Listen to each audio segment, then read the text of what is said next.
Saudara-saudari, marilah kita mendengarkan renungan dengan judul Hati yang Degil,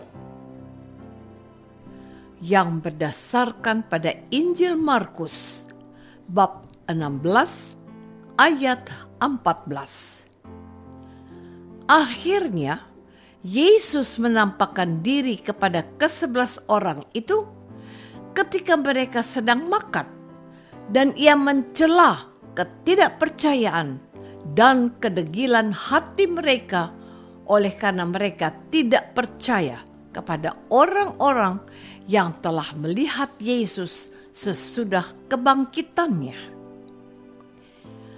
Dalam nama Bapa dan Putra dan Roh Kudus. Amin. Saudara-saudari terkasih dalam nama Tuhan Yesus Kristus, keempat Injil sama-sama menyajikan penampakan Yesus, sebab penampakan Yesus sangat penting untuk menunjukkan bahwa Yesus hidup. Dalam bacaan Injil pada hari ini menceritakan bahwa setelah Yesus bangkit, Yesus mula-mula menampakkan dirinya kepada Maria Magdalena. Daripadanya Yesus pernah mengusir 7 setan. Perempuan itu pergi memberitahukannya kepada mereka yang selalu mengiringi Yesus dan yang pada waktu itu sedang berkabung dan menangis. Tetapi ketika mereka mendengar bahwa Yesus hidup dan telah dilihat olehnya, mereka tidak percaya. Sesudah itu, Yesus menampakkan diri dalam rupa yang lain kepada 2 orang dari mereka ketika keduanya dalam perjalanan keluar kota. Lalu kembalilah mereka dan memberitahukannya kepada teman-teman yang lain. Tetapi kepada mereka pun teman-teman itu tidak percaya. Akhirnya Yesus menampakkan diri kepada 11 orang itu ketika mereka sedang makan bersama, dan Yesus mencela ketidakpercayaan dan kedegilan hati mereka oleh karena mereka tidak percaya kepada orang-orang yang telah melihat Yesus sesudah kebangkitannya.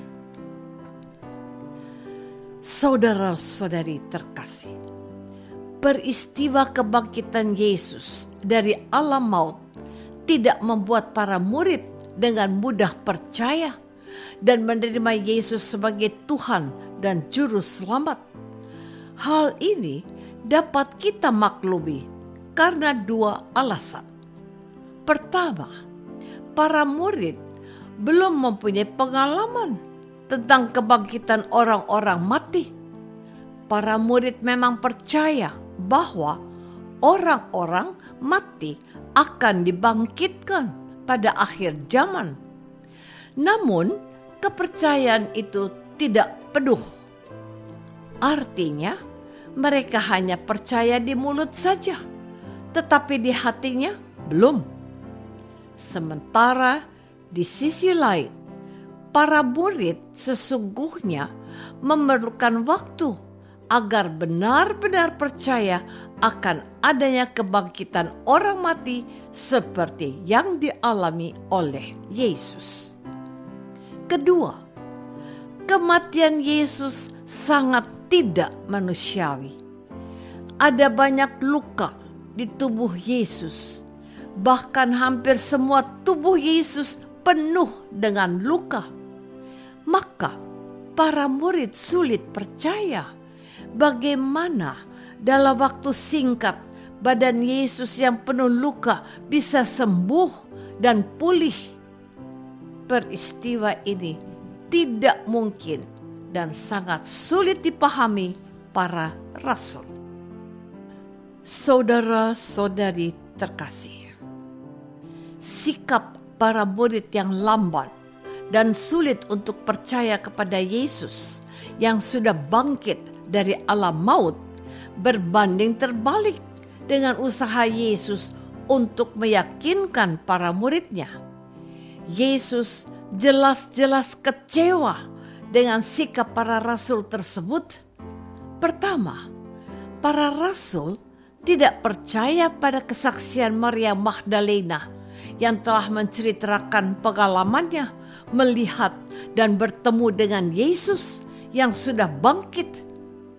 Kedua, para rasul juga tidak percaya dengan kesaksian 2 orang murid yang sedang berjalan keluar kota.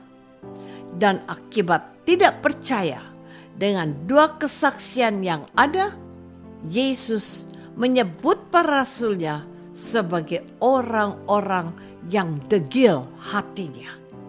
Degil artinya tidak mau menuruti nasihat orang, keras kepala atau kepala batu. Maka kalau Yesus menyebut para rasul sebagai orang yang degil hatinya, berarti hati para rasul sudah keras seperti batu, sehingga mereka sulit diyakinkan bahwa Yesus sungguh telah bangkit. Dengan kata lain, hanya Yesus sendiri yang bisa membuat para murid kembali percaya kepada Yesus.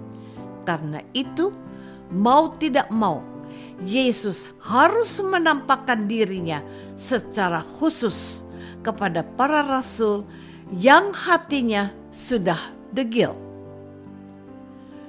Saudara-saudari terkasih, kita sebagai orang Katolik dan Kristen kadang bersikap seperti para rasul yang degil hati.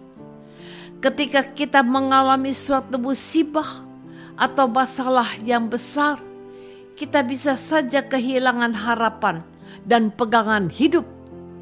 Semua terasa gelap, serba tidak jelas dan tak menentu. Dalam situasi tersebut, kita sulit untuk diyakinkan oleh teman, sesama, atau orang lain bahwa ada Yesus yang siap menolong dan membantu kita, umatnya. Artinya, sebagai pengikut Yesus, kadang kita memperlakukan atau melihat Yesus seperti diri kita.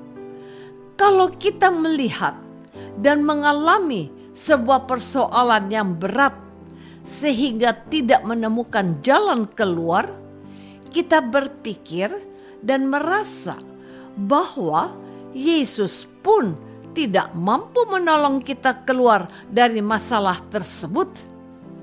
Itulah sebabnya banyak umat Kristiani yang hanya setengah percaya kepada Yesus. Setengahnya lagi mereka masih percaya kepada ilah-ilah lain seperti dukun, paranormal, atau kekuatan jahat. Bukti masih ada umat Kristiani yang memegang jimat dari dukun atau paranormal, sementara yang lain masih percaya kepada kekuatan dan rencana mereka sendiri. Setelah semua gagal, baru mereka datang dan mencari Yesus. Apakah kita termasuk orang-orang yang degil hatinya? Atau kita termasuk orang-orang yang selalu setia dan percaya penuh kepada Yesus? Marilah kita berdoa. Tuhan Yesus Kristus, Engkau mencela para rasul yang degil hatinya karena tidak percaya kepadamu, walaupun mereka telah mendengar kesaksian. Bukalah mata iman kami, sebab kerap kali hati kami juga degil karena sulit percaya, walaupun kami sering mendengar khotbah atau renungan. Doa ini kami persembahkan dalam nama Yesus, Tuhan dan pengantara kami. Amin. Semoga kita semua selalu dinaungi dan dibimbing oleh berkat Allah yang Maha Kuasa. Dalam nama Bapa dan Putra dan Roh Kudus. Amin.